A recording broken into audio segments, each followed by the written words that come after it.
Former five-star receiver Evan Stewart at Oregon, huge pickup for Dan Lanning by way of Texas A&M. A lot of expectations for him coming out of high school, and this is a guy that we've seen some flashes during his time in College Station.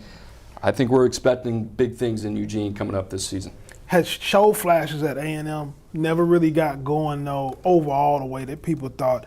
But going to Oregon, having Dylan Gabriel as the starting quarterback, a guy who's having a lot of production passing the ball, I expect for Evan Stewart to explode this season and put himself on the radar as one of the top receivers in the country, and if he stays healthy, solidifying himself as a future first-round draft pick. I'm just expecting a special season from Evan Stewart. Can I ask you, because I know you got a relationship with Dan Lanning, what's the overall feel of that program right now, especially as it pertains to national recruits? And I mean that more so, not at the high school level, but at the collegiate level. It seems like Oregon is starting to build themselves into a national contender where players say, okay, I can go there, compete for a national championship, I can get everything else that comes with it, but the player development piece now under Dan Lanning seems as big of a driver as it has been in a long time at Oregon. Well, he feels like he can recruit any kid in the country. He feels like they have a program at Oregon that can nationally recruit and goes up against anybody. He's not as scared or intimidated to get involved in any recruiting situation.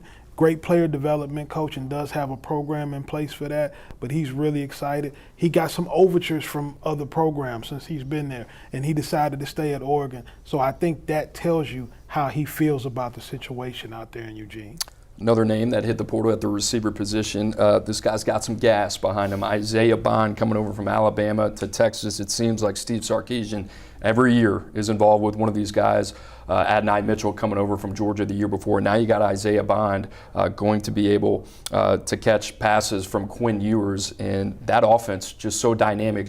It continues to churn for Steve Sarkisian. Chris, what do you make of the addition of Isaiah Bond to Austin? I mean, you lose the fastest man in NFL combine history in Xavier Worthy, and you replace him with a guy who consistently ran under 10.5 in high school in the 100s. So not quite as fast, but that'll work for sure. And with Isaiah Bond, and he's somebody who's familiar with Steve Sarkisian, was recruited by him back in high school, and the earlier returns on him have been excellent in Austin.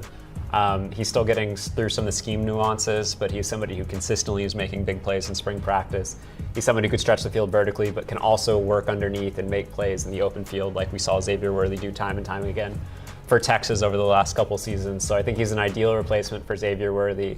And really that whole Texas wide receiver class, including Matthew Golden, has been excellent from the transfer portal so far. The returns have been really strong. Smoke, it wouldn't be a transfer portal show unless we talked about quarterbacks, right? I mean, these are the guys that everybody needs, everybody wants, and you think about the Heisman Trophy and how many quarterbacks have won the Heisman Trophy in the last 6 years. How many of those guys are transfers? I believe that number's around 5, right? So there's one that's generating a lot of buzz. You talked about him earlier in the show, so now I'm going to give you the floor to talk about Cam Ward, that the buzz and the hype around this young man just continues to grow in Coral Gables, and a lot is being said, but he seems like the needle mover that a lot of people thought he was. I think the buzz is real. I mean, this guy flirted with the NFL. He thought he was going to be in the second or third round, but you can get into the first round by going down to Miami and spinning it. And when we talk about quarterbacks, we talk about point guard. Just come in and get the ball to the right player. Offensive line, they look solid at Miami. They can run the ball. They got receivers on the outside. So what do I need? I need a guy to come in, lead my team, be that cultural fit, be that coach in the locker room when I'm not in there.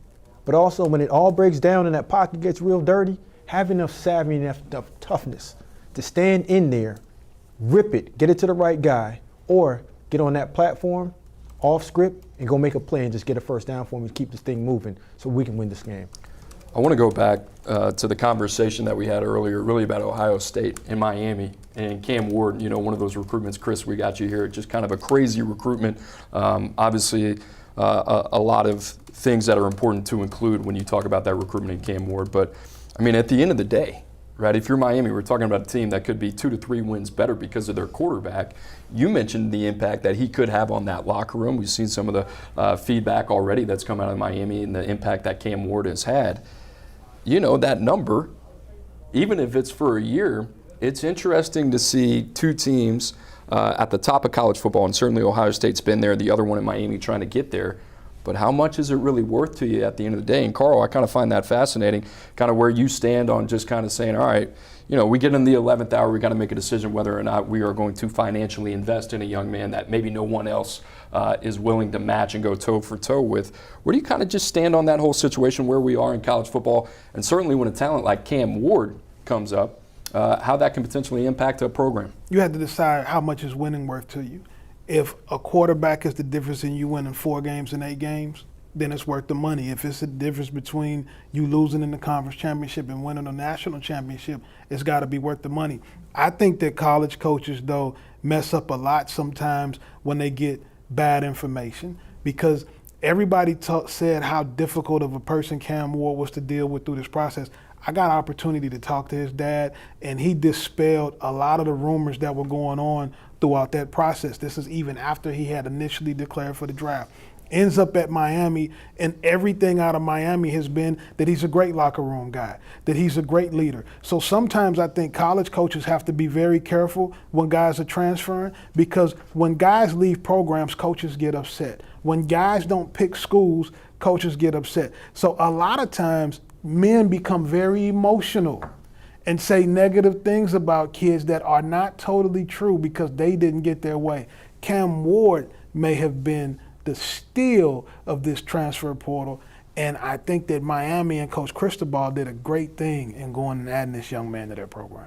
Chris, was there anything different about that particular recruitment? Like, did it feel different? Obviously, it was a high-stakes game. You had everybody in on Cam Ward, from Ohio State to Miami to USC was in there as well. Was there anything about that one specifically that kind of stood out to you? It was one of the more unique recruitments that you'll see. I think we see this with quarterback dominoes in high school recruiting, where you're essentially trying to time the board, get your commitment, don't push all your chips into one guy, but also try to push a guy into your room as quickly as you can. And it was kind of like that right there. You had Cam Ward, DJ Uyunglele, and also Will Howard all kind of involved with Miami and Florida State at the same time. Will Howard with Miami specifically. And I think, say what you want about the Cam Ward situation, and every coach I've ever talked to raves about Cam Ward as a person and the family, but they handled that situation and used their leverage to the best of their ability. Cam, just talking to people who know Cam, was certainly very up in the air about wanting to declare for the draft or stay in college. He went back and forth a number of times, and that's a really difficult decision. But at the end of the day, I don't think a single person at Miami who had a constant headache for a month with the Cam Ward situation is going to complain if they win 10 games this year and go to the ACC championship. I mean, you think about Cam Ward, right, and what I said about the passing leaders in 2023 with these quarterbacks, being 5 of them being transfers. And if you look at the numbers, it's not really a surprise, right? I think almost close to 60% of starting quarterbacks in the FBS were transfers. But if you get that position right, especially the way Mario Cristobal has been building that team over the last 2 years, yeah, it's hard to argue that the guy isn't worth it, right? I mean, you look at some of these programs around the country, Jaden Daniels, I mean, he probably accounts for, 3+ wins last year for LSU. They had the worst defense in the country. You think about Caleb Williams as well. 2 years before that, they won 11 games. So that quarterback position, you talk about the great equalizer. It's interesting to see if guys like this continue to have more success, those numbers continue to balloon. That's just the market. I don't think it's, anything on the kid. It just is what it is. Like, you have to really get down to dollars and cents and say, how much does a win cost for you? Because the difference between Cam Ward and Tyler Van Dyke might be a 10-win season and us on the brink of bowl eligibility, right? So if you're Mario Cristobal, I think it makes a lot of sense. And if you're Ohio State, might be some, food for thought a little bit later in the process. Buyer's remorse at some point. At some point at the end of the season, we're all going to come back and everyone's going to have receipts and everyone's going to collect those receipts. But at the quarterback position, you have to wait it out. You can't make a rush decision and make an emotional decision from information that you felt like you gathered that was accurate.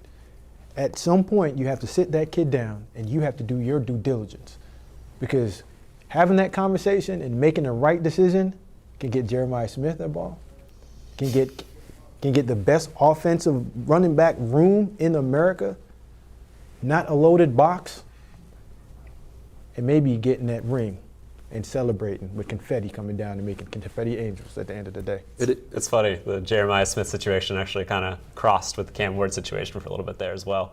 It was a really weird cycle, and everything was connected there. Yeah, it's going to be interesting to kind of see, especially when you look at Ohio State. It's like one of those things, right? Like, hey, you already invested in Quinshon Judkins, right? You got a room with Trevion Henderson coming back. You got Jeremiah Smith, #1 player in the country. Guess who they had to go through for Jeremiah Smith? Miami, right? So you think about that, the quarterback position. Listen, I'm not taking anything away from Will Howard. Will Howard might end up being the guy in that situation. So we'll see. Ohio State, Miami, the Cam Ward sweepstakes certainly going to be interesting as well. A couple other names that stand out: Judkins, Vandegrift, Julian Fleming, Walter Nolan. Any of these guys pop up to you as names that you think can be needle movers outside of the quarterback position? Well, I love Walter Nolan, and I'm always going to be kind of biased to the guys that play on the interior, especially on the defensive line. If you have a guy that can play the 3-tech, that can move the pocket, that can rush the passer, that can be really dynamic at that position and become an unblockable force, you have a chance to really do special things defensively.